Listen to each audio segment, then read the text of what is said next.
ইয়া আইয়ুহাল্লাযীনা আমানুত্তাকুল্লাহা হাক্কা তুকাতিহি ওয়া লা তামুতুন্না ইল্লা ওয়া আনতুম মুসলিমুন।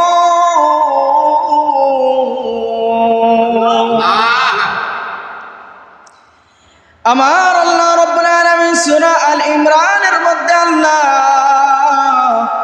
কত সুন্দর করে বলে দিলেন, ইয়া আইয়ুহাল্লাযীনা আমানুত্তাকুল্লাহ, বান্দা তুমি আমি আল্লাহর ভয় অন্তরে ঢুকাও। আমি আল্লাহ রাব্বুল আলামিনের ভয় ঢুকানোর মতন যদি তুমি ভয় ঢুকাইতে পারো, তাকওয়া যদি অর্জন করতে পারো রে মুমিন, আমি আল্লাহ রাব্বুল আলামিন বললাম ওয়ালা তামুতুন্না ইল্লা ওয়া আনতুম মুসলিমুন।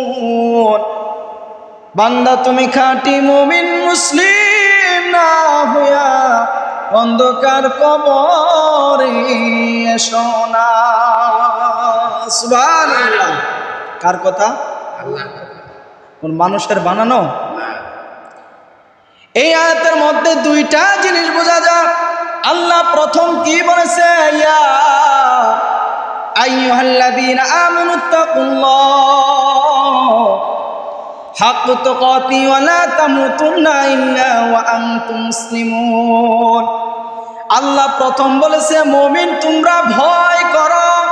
যারা মুমিন শুধু তাদের কি বলা হয় না, সকল স্তরের সকল মানুষ জীবজন্তু যারা আছে সবাই যেন আমি আল্লাহরে ভয় করে। ভয় করার কথাটা কে বলেছে? আল্লাহ। আরো জোরে বলেন না, কে বলেছে? আল্লাহ বলে আগে ভয়, পরে মুসলমান। তুমি মুসলমান হতেও পারো, নাও হতে পারো, তুমি বিধর্মী থাকো আর যাই থাকো, কিন্তু সর্বপ্রথম আমি আল্লাহর ভয় তোমার অন্তরে ঢুকাও। সুবহানাল্লাহ। কারণ আল্লাহ বললেন ওয়া আনতুম মুসলিমুন, খাঁটি মুমিন মুসলিম না হইয়া তুমি অন্ধকার কবরে এসো না। এই নির্দেশটা আমার আল্লাহ তাআলা রব্বুল আলামিন সূরা আল ইমরানে বললেন। তাহলে বোঝা গেল আগে তাকওয়া আল্লাহর ভয়, তারপর খাঁটি মুমিন মুসলমান। কথা ঠিক না বেঠিক? এজন্য আল্লাহর রাসূল সাল্লাল্লাহু আলাইহি সাল্লাম বলেন তাকওয়াল্লাহি রাসু কুল্লি হিকমতি। সকল ধর্মীয় জ্ঞান যার আছে, সকল ধর্মীয় বুঝ যার ভিতরে আছে, ধর্মীয় জ্ঞান থাকলেই কাজে লাগবে না, ধর্মীয় বুঝ থাকলেও কাজে লাগবে না। যে বুঝ দিয়ে যে আল্লাহকে খুঁজতে পারে না, যে বুঝ দিয়ে নবীরে পাইতে পারে না, যে বুঝ দিয়ে আল্লাহর ইবাদত করতে পারে না, ওই বুঝের কোনো চার পয়সাও দাম নাই। কথা ঠিক?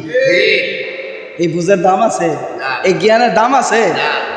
আল্লাহ বলতেছে জীবনের যত কিছু আছে তোমার সব কিছু মানতে হবে। মানা এবং চলার মধ্যেই পাবা তুমি আল্লাহর ভয় এবং শান্তি। ভয় আর অন্তর যদি না ঢুকে, মানুষকে জোর করে ঢুকায়া ভয় দিয়ে কাজ হবে না।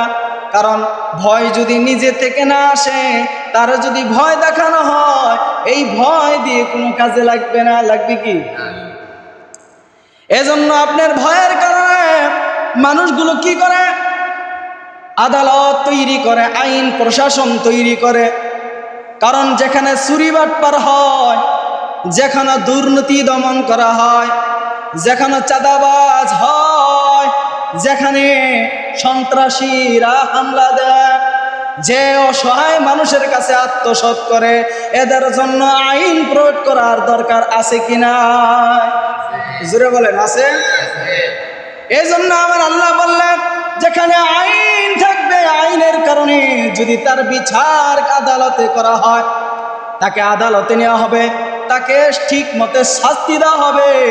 এই শাস্তির জন্য দেখবেন ওই এলাকায়, ওই গ্রামে, ওই শহরে ওই শাস্তির কারণে ভয়ে অন্তরে ঢুকে যায় মানুষের দুর্নীতি, আর যা চাঁদাবাজ আছে সব ভয় কমিয়ে যায়। কমে কি কমে না? কিসের কারণে? ভয়। কিসের? আলোচনা বুঝবেন। কিসের কারণে? প্রথম ঢুকছে কি? ভয়। কারণ আমি যদি চুরি করি, আমি যদি ছিনা করি, আমি যদি চাঁদাবাজ করি, আমার জন্য আইন প্রয়োগ করতেছে, ওই আইনের কারণে আমি যদি কাঠগড়া দাঁড়াই, আমার আইন ওই বিচার করবে যে অপরাধ করেছি আমি সেটা। করবে কি করবো না? না জামাই আদর করবো না? অন্তরে ভয় যখন ঢুকে যায়, মানুষ আগে বলে চুরি করার আগে ভয় অন্তরে ঢুকাও, জিনা করার আগে অন্তরে ভয় ঢুকাও, চাঁদাবাজি করার আগে অন্তরে ভয় ঢুকাও, দুর্নীতি করার আগে অন্তরে ভয় ঢুকাও, আত্মসাৎ করার আগে ভয় ঢুকাও, মানুষের সম্পদ লুটপাট করার থেকে আগে ভয় কার ঢুকায়? কার ভয়? আরো জোরে বলেন না, কার ভয়? আল্লাহ বলতেছে সর্বপ্রথম ইয়া আইয়ুহাল্লাযীনা আমানুত্তাকুল্লাহ, হে ঈমানদাররা, সর্বপ্রথম ভয় করব কাকে? আল্লাহ বলে আমারে সর্বপ্রথম ভয় কর, কারণ তুই ইহুদি নাসারা মুসলিম হস আর যাই হস, আগে ভয় যদি ঢুকে যায় ওই ভয়ের কারণেও তুই মানতেও রাজি হয়ে যাস। এজন্য আল্লাহ বলে দুনিয়াতে যেমন আইন প্রয়োগ করা হয়, আদালত বানানো হয়, ঠিক আমিও আল্লাহ রাব্বুল আলামিন মানুষকে ভয় দেখানোর কারণেও জাহান্নাম তৈরি করেছি। কি জাহান্নামের কথা শুনলে ভয় লাগে না? এজন্য আমার আল্লাহ বলে তুই অপরাধী হয়ে গেছো, গুনাহ করতে করতে গুনার কারণে জীবনটাকে নষ্ট করে ফেলছো, জীবনটা শেষ হয়ে গেল, তোমার ভিতরে এখনো কোনো আমল আসলো না। যে জ্ঞান দিয়ে আমল হয় না, যে জ্ঞান দিয়ে আমলে আসা যায় না, ওই জ্ঞানের 4 পয়সারও দাম নাই। আছে কিনা কথা ঠিক না বেঠি? আবু জাহাল এত জ্ঞানী থাকার পরেও যদি আবু জাহাল যখন হেদায়েত পায় না, আল্লাহ বলে ওই আবু জাহালের জ্ঞান দিয়ে আর ওর শিক্ষা দিয়ে কোনো কাজে আসে না। কথা ঠিক? এজন্য আমার আল্লাহ রাব্বুল আলামিন বললেন জাহান্নাম ব্যবস্থা করেছি, জাহান্নামে যাইবা, তুমি যে অপরাধ করছো এই অপরাধের কারণে জাহান্নামে থাকবা, জাহান্নামে তোমাকে পোড়াবে, আগুনে তোমাকে ঢুকানো হবে। কারণ দুনিয়াতে যদি কোনো আইন প্রয়োগ করা হয়, মানুষের অনেক আত্মীয় স্বজন আছে, খালা আছে, খালু আছে, চাচা আছে, বড় বড় কর্মকর্তারা আছে, তাহলে ওই জায়গায় তদবির কইরা বের করাও যায়। কথা বলে না কি কাবিটি? তদবির কইরা বের করে না। উপরে যদি আপনার যেত প্রশাসন ভালো থাকবে, 2টা টাকা দিবেন ভালো কইরা পকেটের মধ্যে, কবেন স্যার এগুলো আপনি খায়েন, পরের দিন কইবে আপনার বাড়ি চলে যান, আপনার যে লোকটা কারাগারের ভিতরে সে আমার ঘরে মেহমান। কি হয় না? এই জন্য আমার আল্লাহ বলে দুনিয়াতে যদি তোমাকে বাঁচানোর জন্য আদালতে তোমার যত বড় লোকই থাক, তদবির করে বের করে আসা যায়, কিন্তু জাহান্নামের ভিতরে যখন তোমারে ঢুকানো হবে, ওই জাহান্নামের ভিতরে কয়েদি যারা থাকবে তারা কানে শুনবে না। তারা কখনো কানে শুনবে না, না তারা কখনো চোখে দেখবে, শুধু তোমার উপরে জাহান্নামের আযাব আর আযাব চালু হয়ে যাবে।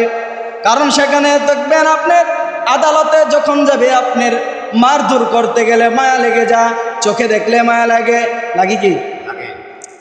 চোখে দেখলে মায়া লাগে। আমার আল্লাহ বলে দুনিয়াতে সমস্ত মানুষ যদি একত্র হইয়া সবার যদি মায়া লাগে, তার শাস্তি কমে যায়। কিন্তু আমি আল্লাহ রাব্বুল আলামিন বলে দিলাম, ওই জাহান্নামের ভিতরে যারা থাকবে তাদের মায়া দয়া তার অন্তরে থাকবে না। আল্লাহু আকবার। কারণ কেন থাকবে না? কারণ তারা তো চোখেই দেখে না, তারা তো কানেই শুনে না। অনন্তকাল চিৎকার মারবে আর চিৎকার, আল্লাহকে ডাক দেয়া বলবে, ও আল্লাহ এত ডাকি তুমি কি শুনো না? বারবার ডাকার পরে যখন বলবে আমি তো শুনেছি, সহ্য করলে ধৈর্য ধরলে আল্লাহ নাকি তা সবর দিবেন। কি হয় না? ধৈর্য ধরা, সবর ধরা নিয়ামত আমার আল্লাহর পক্ষ দিয়ে আসে। আমার আল্লাহ বলে এটা দুনিয়ার জন্য প্রয়োগ। যখন তুমি জাহান্নামের আযাবের পর আযাব সহ্য করবে, ওই সময়ের জন্য তুমি হাজার হাজার কোটি কোটি বছর যদি তুমি ওই জায়গায় তুমি ধৈর্য ধরে থাকো, আমি আল্লাহর দয়া তোমার কাছে পৌঁছাইবে না। আল্লাহু আকবার। পৌঁছাইবে না। কেন পৌঁছাইবে না? কারণ দুনিয়াতে ছিল আপনার ডাকার মতন ক্ষমতা ছিল, ডাকছেন না, ভয় অন্তরে ঢুকে নাই। এরপরে আমার আল্লাহ বলে, ওমা তাসকুতু মিন ওয়ারাকাতিন ইল্লা ইয়ালামুহা ওয়ালা হাববাতিন ফি যুলুমাতিল আরদি ওয়ালা রাতবিন ওয়ালা ইয়াবিসিন ইল্লা ফি কিতাবিন মুবিন। আমার আল্লাহ রাব্বুল আলামিন বললেন, জঙ্গলের ভিতরে যত গাছ আছে, ওই গাছের যদি একটা বিচি বা বীজ যদি মাটির নিচের শিকড়ের তল থেকে যদি বের হয়, কতটুকু বের হয়েছে এইটুকুর ক্ষমতাও আমি আল্লাহর কাছে আছে। আছে কি নাই? আল্লাহ বলে ওই ওইটার খবর পর্যন্ত আমি জানি।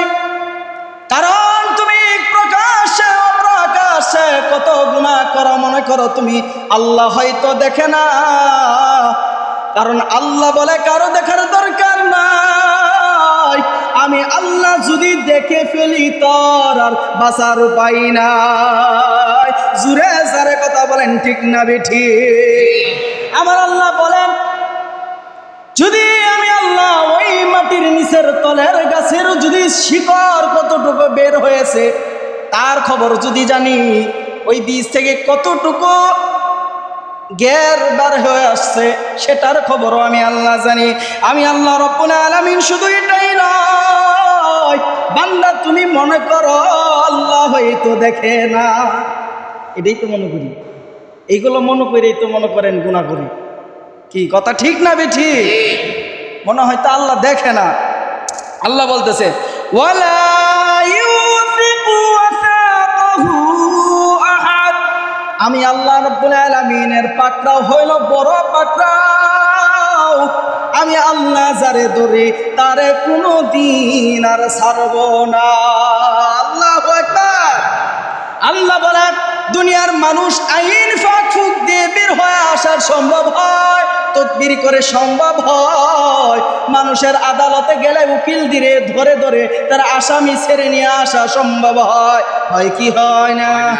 আল্লাহ বলে সকল কিছু দিয়ে তোমাকে যদি আইনের ফাঁক ফুক দিয়ে বের করা যায়, কিন্তু আমি আল্লাহ যদি ধরে ফেলি রে বান্দা, পরে আর কেউ বাঁচাবার ক্ষমতা রাখে না। আল্লাহু আকবার। রাখে কেউ? আল্লাহ যদি ধরে কেউ রে কি বাঁচার ক্ষমতা আছে? আল্লাহ বলে যখন ধরবো, আল্লাহ বলতেছে লা ইউআযিবু আযাবাহু আহাদ। আমি আল্লাহ রাব্বুল আলামিন আযাব বড় কঠিন। ওই আযাবের মধ্যে যখন তাকে ফেলে দিব, আযাবের মধ্যে যখন পড়ে যাবে বান্দাটা, হাউমাউ করে কান্না করবে আর বলবে মালিক সেদিন তো দেখেছিলাম দুনিয়াতে তোমার শুধু দয়াই শুধু পেয়েছিলাম, তোমার দয়া দিয়ে চলেছি, তোমার দয়া দিয়ে আল্লাহ আমি খেয়েছি, তোমার দয়া দিয়ে আল্লাহ চলেছি। এখন বলেন মানুষ যারা বাথরুমে টয়লেটের ভিতরে যায়, বাথরুম যখন হয় তখনই তো মানুষের টয়লেটে যায়। কথা ঠিক বলেন না ঠিক?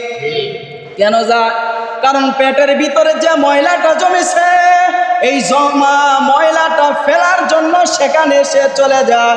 যদি আল্লাহ বলে, যদি বান্দারে ওই ময়লা যদি বের করার মতন যদি তোর ক্ষমতা না আমি আল্লাহ দিতাম, তাহলে তো তোর অপারেশন ছাড়া বের করা সম্ভব নয়। কথা বলে না ঠিক না বিটি? আমি আল্লাহ বললাম তুই টয়লেটের ভিতরে যখন যে ময়লাটা বের করে দিলি, তবু আমি আল্লাহ তাকায়া রই, বের হইয়া বলবি আলহামদুলিল্লাহিল্লাযী আযহাবা আন্নিল আযা ওয়া আফানি। আল্লাহ যতক্ষণ পর্যন্ত টয়লেটে রইছিলাম আমার বিপদটা দূর করে দিলা। আল্লাহ বলেন না সুবহানাল্লাহ। কারণ সবচেয়ে বড় কষ্ট জিনিস পেটের ভিতরে যখন থাকে যে জিনিস, ওই যে এত কষ্ট কেউ বুঝে না, যার ধরে সে বুঝে। কি ঠিক নাকি? এজন্য বের হয়ে যখন বলে আলহামদুলিল্লাহ, আল্লাহ শুকরিয়া, আলহামদুলিল্লাহিল্লাযী আযহাবা আন্নিল আযা ওয়া আফানি। আল্লাহ যতক্ষণ পর্যন্ত ওই জায়গায় আমি তোমার জিকির থেকে অব্যাহত ছিলাম, আমার আল্লাহ ডাক দেয়া বলে বান্দা এই দোয়া পড়তে দেরি, যতক্ষণ পর্যন্ত ওই জায়গায় তুমি অপেক্ষা করছিলা, যতক্ষণ পর্যন্ত তোমার ময়লাটা দূর করলা, ততক্ষণ পর্যন্ত আমি আল্লাহ তোমার আমল নামায় নেকি দিয়ে দিলাম। আমার আল্লাহ মায়া দিয়া না দয়া দিয়া ভালোবেসেছে।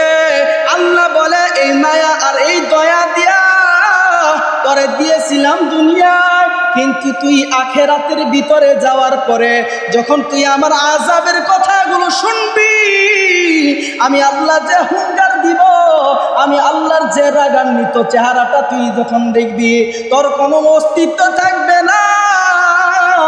যে জায়গায় বলে সমস্ত মানুষগুলো ইয়া নাফসি করবে, যে জায়গায় সকল নবীরা ইয়া নাফসি করবে, ওই জায়গায় আমার নবী শুধু বলবে ইয়া উম্মতি হাবলি। সুবহানাল্লাহ। এমন লোক আছে যারা নবীর ভালোবাসে না, নবীর অন্তরে মায়া নাই, শুধু আছে শুধু বাবা বাবা ধরে নিয়া। কথা বলে না? বাবা আছে না নাকি? বাবার কোনো অভাব নাই, বাবাই তো দূরের কথা, যে জায়গায় নবীর খবর নাই ওই জায়গায় বাবার তো আরো কোনোই উদ্দেশ্যই নাই। বাবার দরবারে কত কত নানান ধরনের গরু যায়, বাবার দরবারে কত কত হাঁস যায়, বাবার দরবারে কত কত কিছু যায়। পীর বাবার অভাব নাই, আসলে সব পীর নয়, আসল পীর নিজের ঘরে আসল মা বাবা তার বড় পীর। কথা ঠিক না ঠিক? কারণ এই পীরকে আজকে ভুলে যাওয়ার কারণে আযাব আমার বাড়িতে এসে গেছে। আল্লাহ যদি বলে পীর তুই এত কিছু করলি, কারণ পীরকে যদি বলা হয় বাবা আমি তোমার নিয়ে যাইব জান্নাতে, এই কথা যদি একদিন আল্লাহ ডাক দেয়া বলে পীর তুই যে বলছিলে একটা দিন তোর বাড়িতে যে গরুগুলো গেছিল, যে গরুগুলো বড় বড় জিনিস পেয়েছিলি, এইগুলোর একটা হিসাব দিয়া যা। কি একটার হিসাব দেয়া যা? তুই এত কিছু খায়া তুই যে বললি তোকে ধরে ধরে জান্নাতে যাবে, রাগ করতেছেন না? কোনো প্রশংসা না, কথার বের হলে গেলে যাইব। কথা ঠিক না? ঠিক বলেন না?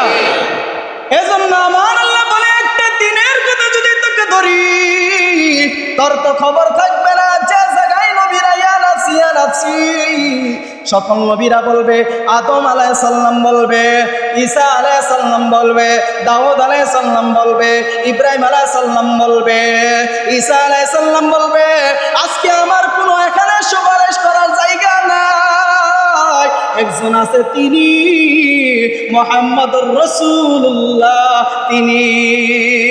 সুবহানাল্লাহ। ওই নবীকে ভালোবাসার দরকার আছে কি নাই?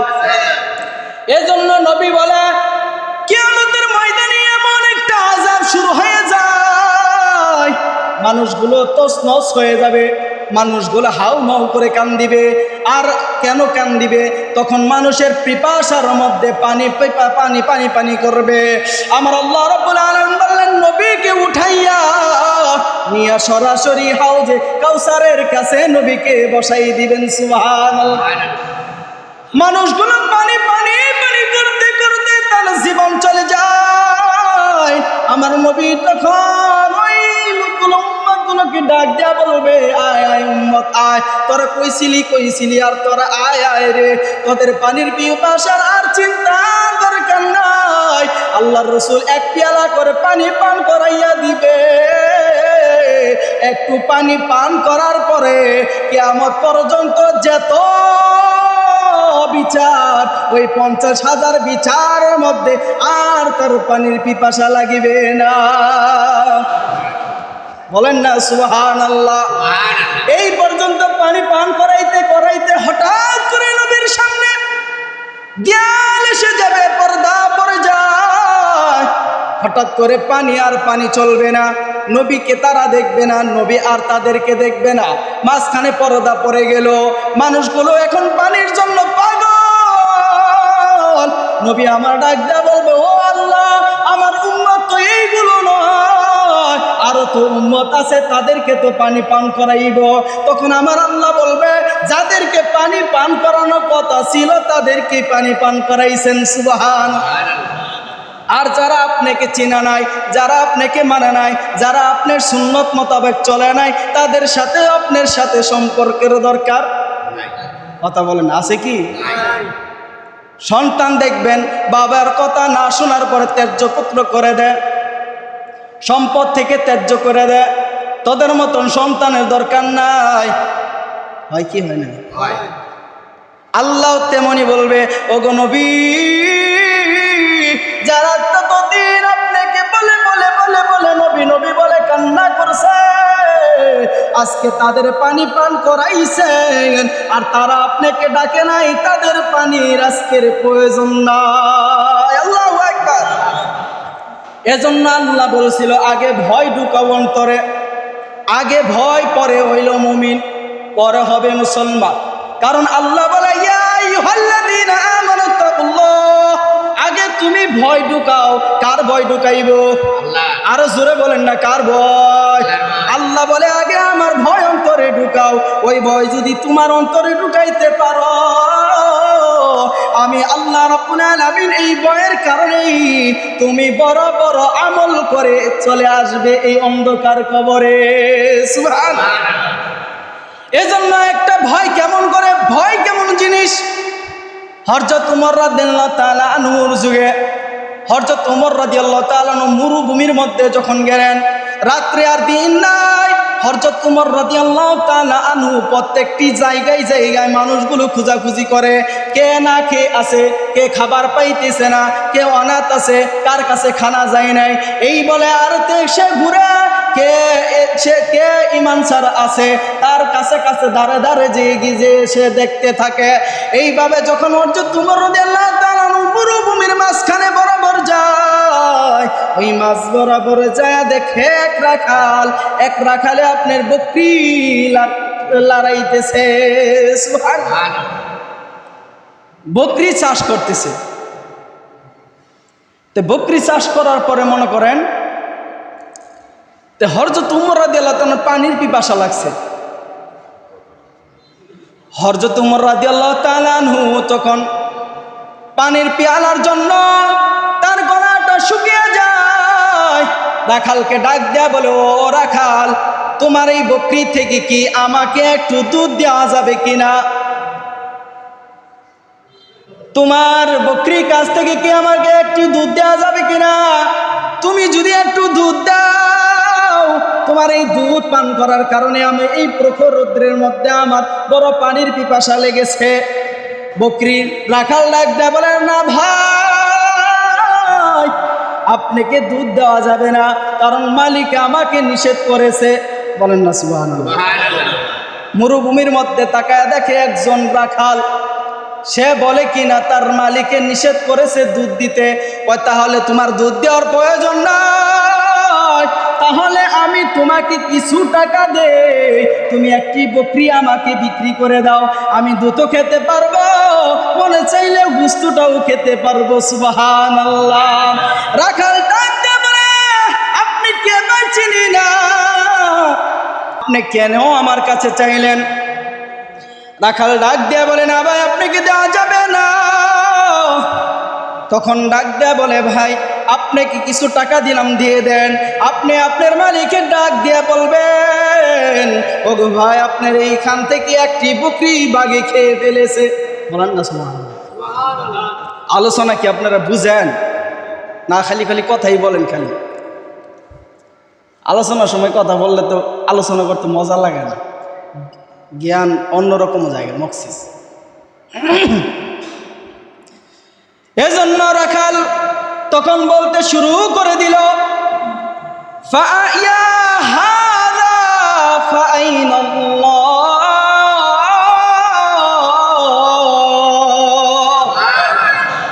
এই রাখাল যখন ডাক দেয়া বলে, ইয়া হাদা ফাআইনাল্লাহ, তাহলে আল্লাহ কোথায়?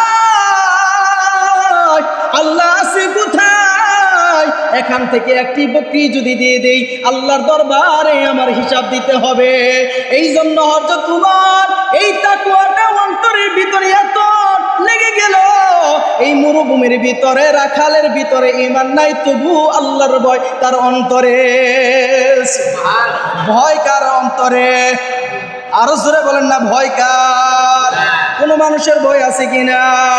এই জন্য রাখালের ভয় অন্তরে। ও ভাই, তার আল্লাহ কোথায়? আর আপনি কে ভাই?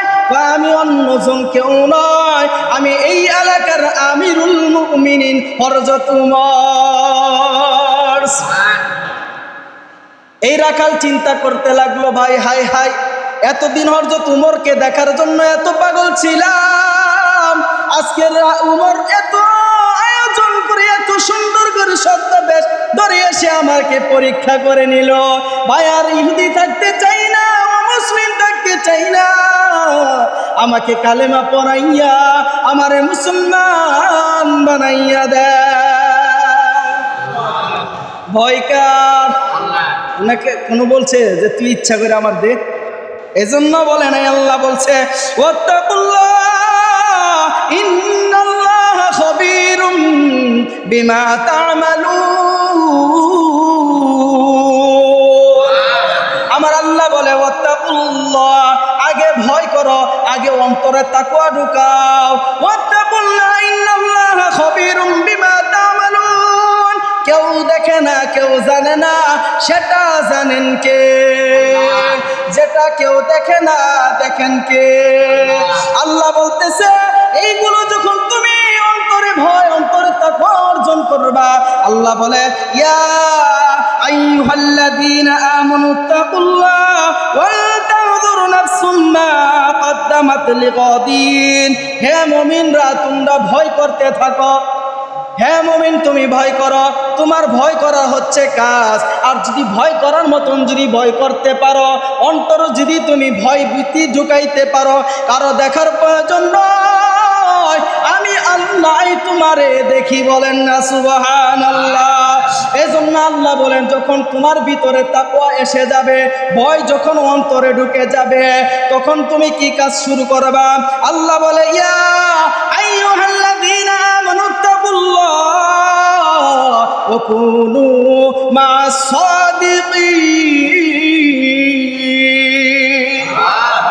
অন্তরে যখন ভয় তোমার ঢুকে যাবে, খাঁটি মুমিন মুসলমান হয়ে যাইবা। বলেন না সুবহানাল্লাহ। যখন ভয় ঢুকবে, তখনই তো আমল ভিতরে ঢুকবে।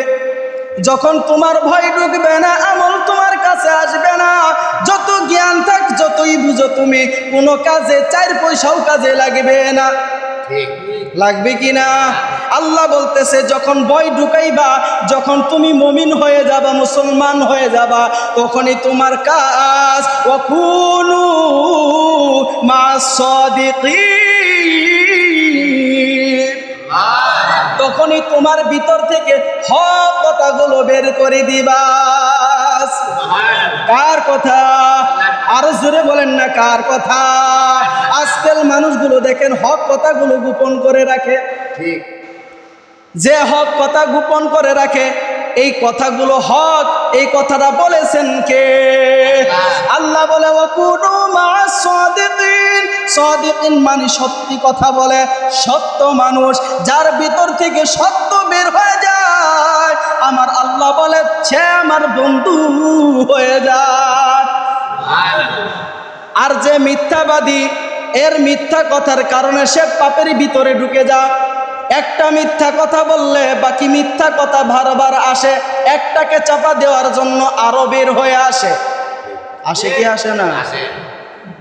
আপনি যে খারাপ কাজ করেছেন এই খারাপ কাজটাকে ঢাকার জন্য আরো 10টা মিথ্যা কথা বলা লাগে। আর যদি আপনি ভালো কাজ করেন, আপনি একটা সত্য কথা বললেই আপনার জন্য সব খালাস হয়ে যায়। সুবহানাল্লাহ। এজন্য আমার আল্লাহ রাব্বুল আলামিন বললেন, যখন তোমার অন্তরে ভয় ঢুকবে তখনই তুমি মুসলমান, আর তখনই তুমি আমি আল্লাহর ইবাদতের মধ্যে মশগুল হয়ে যাবা। এজন্য আমার আল্লাহ বলেন, ইয়া আইয়ুহাল্লাযীনা আমানু তাকুল্লাহ وقولوا قولا سديدا يصلح لكم أعمالكم। আমি আল্লাহ বললাম, অন্তরে যখন তোমার ভয় ঢুকে যাবে, যখন তুমি খাঁটি মুসলমান হয়ে যাবে, যখন তুমি সত্য কথা বলতে শুরু করবা, ওই কথাগুলো আমি আল্লাহ সাইয়্যিদা ইসলিহ লাকুম আমালাকুম, আমি আল্লাহ রাব্বুল আলামিন ওই কথার ভিত্তিতে তোমাকে আমলগুলো ভারী করে দিব। এই কথা বলছেন কে? আল্লাহ বলেন আমালাকুম, তোমার যতগুলো আমল আছে আমি আল্লাহ তাআলা ভারী করে দিব। এখন নেকির পাল্লা ভারী চাই না পাতলা চাই? আর আল্লাহ বলতেছে তোমার সৎ, আগে তোমার ঈমান নিয়ে আসতে হবে, তাকওয়া, আল্লাহকে ভয় করো, এরপরে তুমি কি মুসলমান হও, এরপরে তুমি কি সত্য কথা বলো, এরপরে কি তুমি আমল করতে শুরু করো। সিরিয়াল আছে কি নাই? আছে। এরপরে যদি তুমি ভয় যদি অন্তরে না ঢুকাইতে পারো, এরপরেও যদি তুমি আমলের মধ্যে না ঢুকতে পারো, এরপরেও যদি তুমি আল্লাহ তাআলা রব্বুল আলামিনের সত্য কথা যদি গোপন করে রাখো, আমার আল্লাহ ডাকদা বলবে কাল কিয়ামতের দিন একটি কথা সত্য মিথ্যাগুলো তুই ডেকে রাখছস, আজকে তোর জিহ্বাগুলো আমি আল্লাহ কেচি দিয়ে কেটে দিলাম। বলেন না আল্লাহু আকবার। যে ব্যক্তি কথা বলবে, কথায় কথায় মিথ্যা বলে, তাকে ফাসিক বলা হয়, সে মুসলমান থেকে বাতিল হয়ে যায়। কার কথা? আল্লাহর কথা। আল্লাহ বলে যে মিথ্যা কথা বলবে সে ঈমান থেকে খারিজ হয়ে যায়, ঈমান থেকে বাতিল হয়ে যায়। যে মিথ্যা কথা বলে সে আমানতদার, খেয়ানতকারী হয়ে যায়। কথা ঠিক না বেঠিক? যে কথায় কথায় মিথ্যা কথা বলে তার কাছ থেকে যত আপনি আমানতদারি দেন কোনো কিছু ঠিকঠাক মতো পাওয়া যাবে না। কার কথা? আল্লাহর কথা। এজন্য আল্লাহ বললেন আইতাল মুনাফিকি সালাসাতু ইযা হাদাসা কাযা ওয়া ইযা আদাদা আখলাফা ওয়া ইযা আতমিনা খানা ওয়া ফি রিওয়ায়াতিন ওয়া ইযা আহাদা গাদারা। আল্লাহ রাব্বুল আলামিন রাসূল সাল্লাল্লাহু আলাইহি সাল্লাম বললেন, কথায় কথায় মিথ্যা কথা বলার কারণে তার 3টা শাস্তি হয়ে যাবে। আল্লাহু আকবার। প্রথমতই সে মুসলমান থেকে বাতিল, আর যে মুসলমান থেকে বাতিল হয়ে যায় তার ঠিকানা কই? আর জোরে বলেন না কই? তারে নিজে তৈরি করে নিয়ে তৈরি করে যাইতেছি, কি ঠিক না বে ঠিক? এজন্য আল্লাহ বলেন ওয়াকুলু কওলান সাদীদা ইসলিহ লাকুম আমালাকুম, তোমার ভিতরে যতগুলো আমল আছে সুন্দর করে সঠিকভাবে মেনে তুমি অন্ধকার কবরে চলে আসো। এইগুলো যদি আপনার ভিতরে আমার ভিতরে থাকে, এইভাবে যদি আমল করে যদি অন্ধকার কবরে যায়, আল্লাহ বলে এই হায়াত আর এই যৌবন, এই জীবন দুটোটাই আমি আল্লাহ তোমার কবুল করে নিলাম। আল্লাহ যদি কবুল করে নেয়, ওই অন্ধকার কবরে আলো জ্বলাবেন কে? আল্লাহ।